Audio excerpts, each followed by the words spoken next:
Hello everyone, আশা করি আপনারা সকলেই ভালো রয়েছেন। আপনাদের সকলকে স্বাগত আমাদের এই চ্যানেলে। ভারতের সাথে আমেরিকার সম্পর্ক একবারে লেজে গোবরে হয়ে গিয়েছে। তো ঠিক আছে, সেসব সম্পর্ক কিরকম হয়েছে না হয়েছে, কিন্তু বর্তমানে আমরা যদি দেখি ভারতের ইকোনমিক দিক থেকে, তবে আমেরিকার সাথে সম্পর্ক হয়তো কিছুটা হইলেও কিন্তু এখন ঠিকের দিকে যাচ্ছে। কেন আমি বলছি ঠিকের দিকে যাচ্ছে? এর পিছনে কারণ কি? দেখুন, আমেরিকা থেকে সার্জিও গরকে ডোনাল্ড ট্রাম্পের একজন চাটুকারিতা করা, কিংবা বলতে পারি আমি ডোনাল্ড ট্রাম্পের একজন সহযোগী অ্যাম্বাসেডর হিসেবে ভারতে এসেছেন। ভারতের যে অফিসিয়াল যারা রয়েছে, অর্থাৎ ভারতের নেতা মন্ত্রী যারা রয়েছে, তাদের সাথে দেখা করছে। এস জয়শঙ্করের সাথে দেখা করেছে, নরেন্দ্র মোদীর সাথে দেখা করেছে, এবং নরেন্দ্র মোদীকে বিভিন্ন গিফট টিফটও দিয়েছে। এবার মেন কথা হচ্ছে যেটা, আমেরিকার এখন পেটে লাত পড়েছে। এখন পেটে যখন লাত পড়েছে, কাজ তো করতেই হবে। কাজ করবে এখন কিভাবে? পেটে লাত পড়ার পরে যে কাজ করতে হবে, সেই কাজটা করবে এখন কিভাবে? আমেরিকা এতদিন ভাবছিল যে আমেরিকা চায়নাকেও চাপে রাখবে, ইন্ডিয়াকে তো চাপে রাখবে, কারণ ইন্ডিয়ার জিডিপি অত বড় নয়। চায়নাকে চাপে রাখতে যতটা কষ্ট হবে, ইন্ডিয়াকে চাপে রাখতে অত কষ্ট হবে না। এটা আমেরিকার একটা ভুল ধারণা ছিল। ভুল ধারণা থাকার সত্ত্বেও এখন কি হচ্ছে? এখন দেখা যাচ্ছে যে আমেরিকা কিন্তু পুরো নিজে চাপে পড়ে গেছে। ওকে, কেন চাপে পড়ে গিয়েছে? যখনই আমেরিকা দেখছে যে চায়নার সাথে শত্রুতা নিয়েছে, চায়নাকে কন্ট্রোল করার চেষ্টা করছে, ইন্ডিয়ার উপর পুরো হাবি হয়ে গেছিল। 1 মাস ধরে তো আমরা দেখছি ইন্ডিয়ার উপর মানে যে হারে ট্যারিফ লাগিয়েছে ডোনাল্ড ট্রাম্প। ওকে, আর যেভাবে পাকিস্তানকে সাহায্য করছে, ভাবছিল মানে দু হাতে দুজনকে কন্ট্রোল করবে। তো ইন্ডিয়া কি করেছে? চায়নার সাথে সম্পর্ক ভালো করে নিচ্ছে, রাশিয়ার সাথে সম্পর্ক ভালো করে নিয়েছে। ঠিক আছে, এত পর্যন্ত ঠিক ছিল। এখন ইউএসএ গিয়ে দেখছে যে না, ইউএসএ এভাবে চলবে না। যে ডোনাল্ড ট্রাম্পের যে মানে মানে ছেঁড়া কাঁথা গায়ে দিয়ে লাখপতি হওয়ার স্বপ্ন, যে সেই স্বপ্ন আর হচ্ছে না। যা যা ভেবেছিল সেসব আর কিছু হচ্ছে না। সেই জিনিসটা আপনারা দেখতে পাচ্ছেন। যে জিনিসটা দেখতে পাচ্ছেন সেটা হচ্ছে, বর্তমানে ইন্ডিয়ার সাথে ইউএস এর ট্রেড এত পরিমাণে মানে হ্রাস পেয়েছে। সেই হ্রাস পাওয়ার ট্রেড বা ট্রেড ডেফিসিট যেটা রয়েছে, সেই ট্রেড ডেফিসিটটাকে ঠিক করার জন্য সার্জিও গরি এসেছে। এখন কি চাচ্ছি? সার্জিও গরি সে কি বলেছে? বলেছে যে ইন্ডিয়ার সাথে আমেরিকার যে বায়োলেটারাল ট্রেড এগ্রিমেন্ট যেটা রয়েছে, সেটা তারা পুনরাবৃত্তি করবে। পুনরাবৃত্তি বলতে তার সেটাকে একটু বোঝাসুঝা করে, সেটাকে একটু চেঞ্জেস করে কিন্তু আবার লাগাবে। অর্থাৎ আমেরিকা এখন ইন্ডিয়াকে মানে মলম লাগানোর চেষ্টা করছে। মলম লাগিয়ে লাগিয়ে ইন্ডিয়াকে এখন উপরে উঠানোর চেষ্টা করছে। বুঝতে পারছেন তো? যেই দেখছি ইন্ডিয়া চায়নার সাথে মিলে গিয়েছে, এদিকে পাকিস্তানকে আমেরিকা সাহায্য করছে, এবং পাকিস্তানকে সাহায্য করার জন্য এদিকে আফগানিস্তানকে নিয়ে চলে এসেছে। এবার ঘুরে ফিরে কিন্তু চাপে পড়ে গেছে কে? চাপে পড়ে গেছে আমেরিকা। এবার আপনারা দেখতে পাবেন যে এই দেখেন, এই একসময় হাউডি মোদি, তারপরে হচ্ছে নমস্তে ট্রাম্প, এইসব কার্যক্রম হয়েছিল। যখন ট্রাম্প ইন্ডিয়াতে আসে, সেই সময় নরেন্দ্র মোদী করেছিল হচ্ছে নমস্তে ট্রাম্প। আর নরেন্দ্র মোদী যখন গিয়েছিল, হাউডি মোদি এরকম বলে কিছু একটা করেছিল। তো এখন যেটা খবর শোনা যাচ্ছে সেটা হচ্ছে, বেসিক্যালি ইন্ডিয়ার কিছু অফিসিয়ালস যারা রয়েছেন, তারা হচ্ছে এখন ইউএসএ তে যাচ্ছে।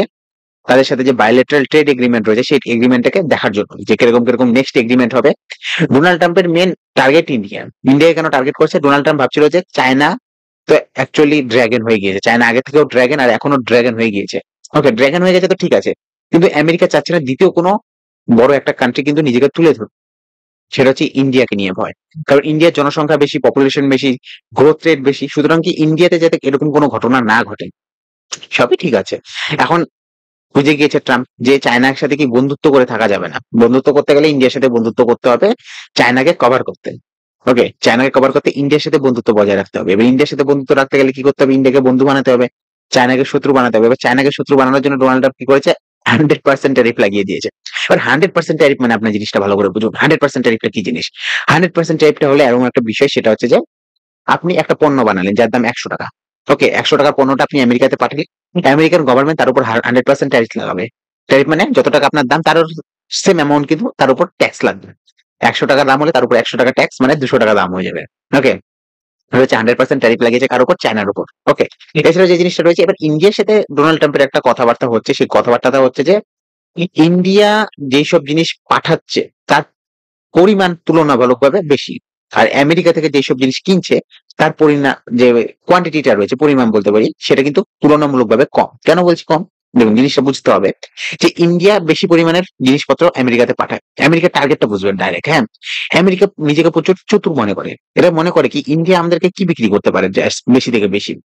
অটোমোবাইলস। অটোমোবাইলস তো যাবে না, আমেরিকাতে বড় বড় কোম্পানি রয়েছে। মেন বিক্রি করে কৃষিজ পণ্য। ওকে, কৃষিজ পণ্য বিক্রি করে, আর বিক্রি করে মেডিসিন। কারণ ইন্ডিয়ার মধ্যে মেডিসিন সবচেয়ে বেশি তৈরি হয়, তো মেডিসিন, জেনেরিক মেডিসিন আমেরিকাতে যায়। আর কৃষিজ পণ্য, কারণ কৃষিজ পণ্য বিক্রির জন্য একটা বড় মার্কেট দরকার, যেতে আমেরিকার জনসংখ্যা 35 কোটির কাছাকাছি। সুতরাং ইন্ডিয়া থেকে জিনিসপত্র আমেরিকাতে যায়। ওকে, আর আমেরিকা বুদ্ধি কি লাগায় যে ইন্ডিয়াকে আমরা কি বিক্রি করবো? যুদ্ধের জিনিস বিক্রি করবো।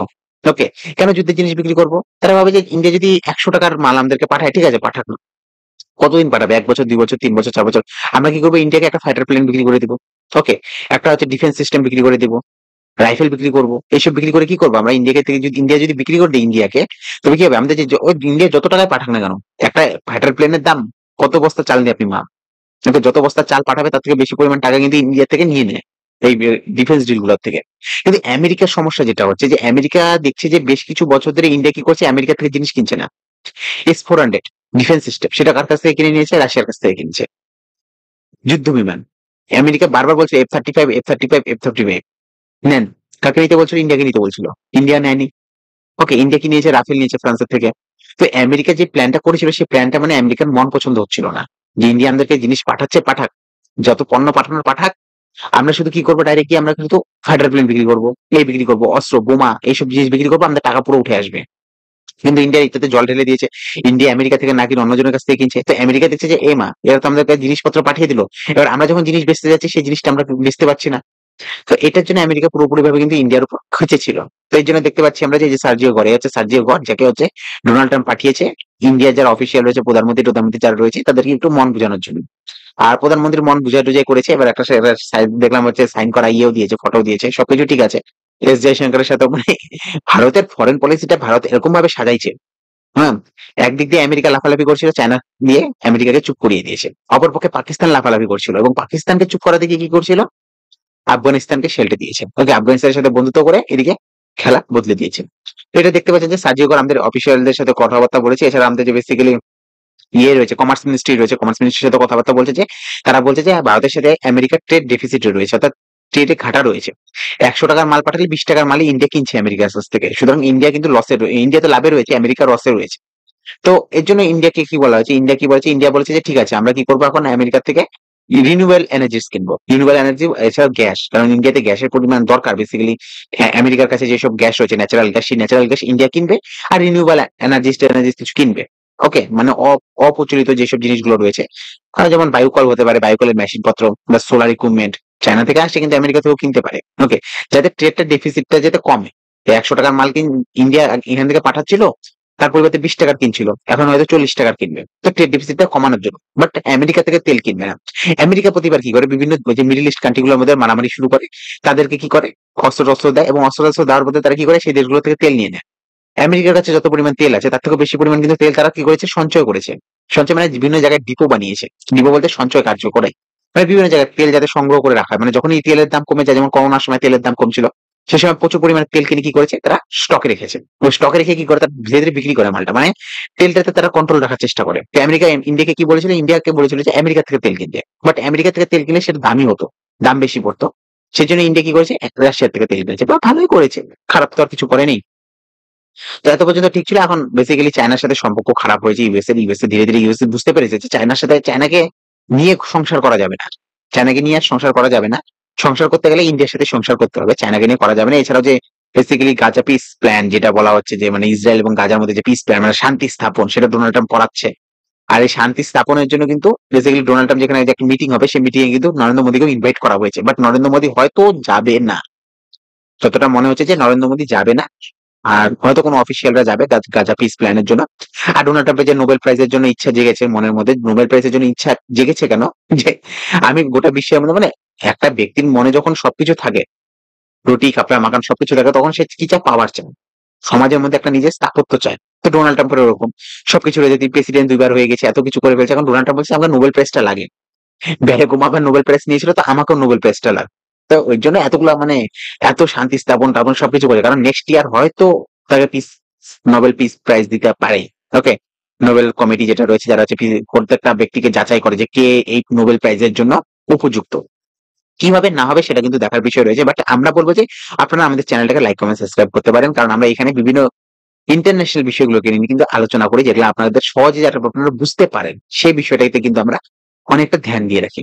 দেখা হবে আপনাদের সাথে অন্য একটা ভিডিওতে। আপনারা সুস্থ থাকবেন, সবল থাকবেন। Have a good day, bye bye.